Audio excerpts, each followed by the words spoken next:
ആരാ? ഞാൻ advocate Martin. ആ വരൂ വക്കീലേ. വക്കീല് വരുമെന്ന് ഗംഗ പറഞ്ഞിട്ടുണ്ടായിരുന്നു. വരൂ വരൂ, ഇരിക്കൂ. ആ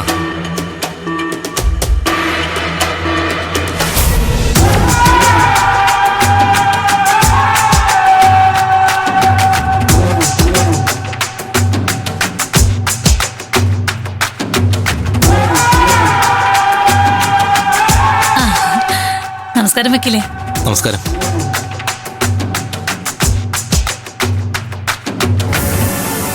സുഖാണല്ലേ? ആ സുഖമായിട്ടിരിക്കുന്നു. ഗംഗ, പറയുന്നത് കൊണ്ട് ഒന്നും തോന്നരുത്. വീണ്ടും ഒരിക്കൽ കൂടി സുദർശന്റെ മുമ്പിൽ പരോൾ ആപ്ലിക്കേഷൻ കൊണ്ടുപോകാനാണെങ്കിൽ എനിക്ക് ബുദ്ധിമുട്ടുണ്ട്. 3-4 തവണ ഞാൻ അയാളുടെ മുമ്പിൽ ചെന്നു. പക്ഷേ ജയിലിൽ കിടക്കുന്ന പ്രതിക്ക് പുറത്തിറങ്ങാൻ താല്പര്യമില്ലെങ്കിൽ പിന്നെ ഞാനെന്തിനാ വെറുതെ സമയം കളയുന്നത്? വക്കീലിന്റെ ബുദ്ധിമുട്ട് എനിക്ക് മനസ്സിലായി. ഒരു തവണ കൂടി വക്കീല് സുദർശന്റെ മുമ്പിലേക്കൊന്ന് പോണം. ആപ്ലിക്കേഷൻ സുദർശന് കൊടുക്കണം. എന്താ ഗംഗയ്ക്ക് ഇത്ര ഉറപ്പ്? ആപ്ലിക്കേഷൻ ഒപ്പിടാൻ ചില നിബന്ധനകൾ പറഞ്ഞിരുന്നു. അത് ഇന്നത്തെ ദിവസം കൊണ്ട് പൂർത്തിയാവും. ആ വാർത്ത ഞാൻ അദ്ദേഹത്തെ അറിയിക്കേണ്ട കാര്യമേ ഉള്ളൂ. ആപ്ലിക്കേഷനിൽ ഒപ്പ് വീണിരിക്കും. ഗംഗയ്ക്ക് അത്ര ഉറപ്പുണ്ടെങ്കിൽ എനിക്ക് പോകുന്നതുകൊണ്ട് ബുദ്ധിമുട്ടൊന്നുമില്ല.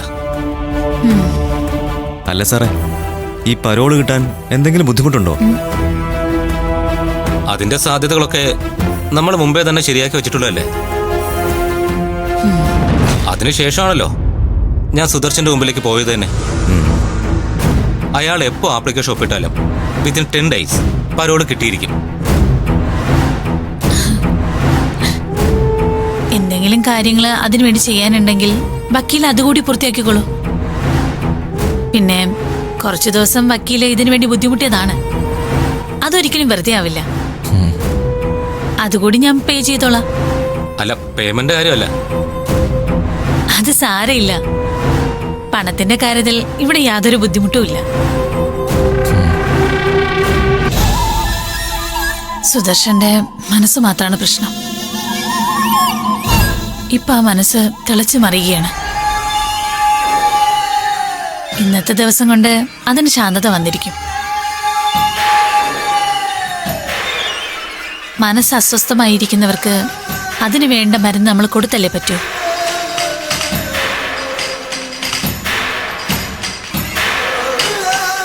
അത് ഞാൻ കണ്ടെത്തി കഴിഞ്ഞിട്ടുണ്ട്. ഇനി അതിന്റെ ഫിനിഷിംഗ് മാത്രം.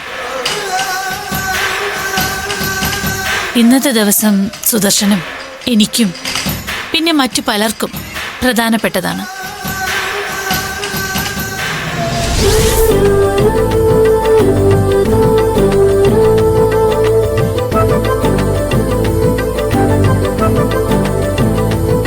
ഡാഡി, ഇനിയിപ്പോ എന്തായാലും ഇവിടുത്തെ ചടങ്ങുകളൊക്കെ കഴിഞ്ഞല്ലോ, നമുക്ക് പോയാലോ? അയ്യോ, ഇവിടെ വന്ന് വിളക്ക് തെളിയിച്ചു കഴിഞ്ഞാ അത് അണഞ്ഞതിന് ശേഷം മാത്രമേ പോകാൻ പാടുള്ളൂ എന്നാ തിരുമേനി പറഞ്ഞത്. അതിന് വിളക്ക് കത്തിച്ചത് ഞങ്ങളല്ലല്ലോ, നിങ്ങളല്ലേ? എന്താ വിജയ് ഇത്? ദേവിയുടെ തിരുമുമ്പിൽ വെച്ച് എന്തിനാ നിങ്ങളും ഞങ്ങളും ഒക്കെ? ഇപ്പൊ തന്നെ നോക്ക്, എത്ര ആകസ്മികമായിട്ടാ കാര്യങ്ങളൊക്കെ ഒത്തുവന്നത്. നമ്മൾ ആരോടും പറയാതെ ഇങ്ങോട്ട് വന്നു. ഇവരാരോടും പറയാതെ നമുക്ക് മുമ്പ് ഇവിടെ വന്ന് ചടങ്ങുകൾ നടത്തുകയും ചെയ്തു. അവര് വന്നതും നമ്മൾ വന്നതും ഒക്കെ ഒരേ ഉദ്ദേശത്തിന് തന്നെ. നടത്തിയ വഴിപാടുകളും ഒരേപോലെ. പത്മ, പ്രസാദവും കഴിച്ച് പതുക്കെ മടങ്ങിയാ പോരെ നമുക്കിവിടുന്ന്? ആയിക്കോട്ടെ അച്ഛാ, എന്തായാലും വിവാഹ വാർഷികം നമുക്കൊന്ന് ഗംഭീരമാക്കണ്ടേ? ഇവിടുന്ന് തുടങ്ങിയ നിലയ്ക്ക് ഒരു കുറവില്ലാതെ നമുക്കൊന്ന് ആഘോഷിക്കണം. അതിനൊക്കെ ഇനി എവിടുന്ന സമയം? അതൊന്നും ഓർത്ത് ആരും പേടിക്കണ്ട. ആഘോഷം നടത്തണമെന്ന് തീരുമാനിച്ചാ ദേ എനിക്ക് വെറും 2 മണിക്കൂർ മതി. എല്ലാം അറേഞ്ച് ചെയ്യാം. നമുക്ക് ആഘോഷിക്കാം. സാറിന്റെ മാഡത്തിന്റെ വിവാഹ വാർഷികം എല്ലാരും അറിയാൻ നടത്തണം.